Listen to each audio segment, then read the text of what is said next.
I was in Berkeley. I was living in Berkeley. I had a book of poems published, and I was writing a lot of poetry. And I also had a theater company it was during the Vietnam War.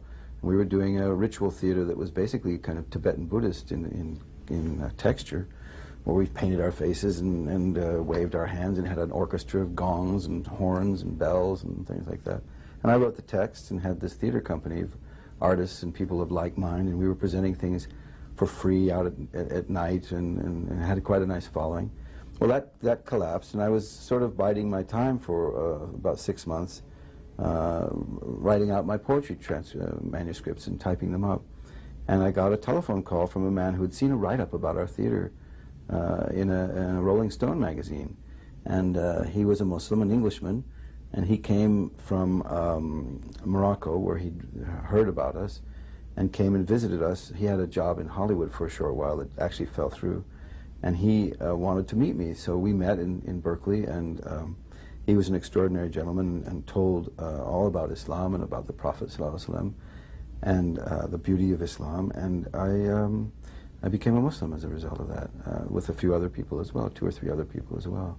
Now, it's interesting because I wrote about that in a magazine, this Whole Earth Review magazine, and it was just a page called Choosing Islam, One Man's Tale, that actually I found has been reprinted a lot and has a kind of fame all its own, because it's the story of an American man, me in this case, who is confronted with Islam and is asked to make a choice. And at that moment, I chose Islam. Well, when I first became Muslim, I went to live in London. There was a community there of Muslims, English and a few Americans. It grew later with more Americans. We were living downtown in London, and it was a big, thriving community. We had a shop that sold health foods, and at that time we wore, the point was that we were Western Muslims who were wearing turbans and robes, and so we went all around London in turbans and robes, and it was to show the image of Islam among Europeans.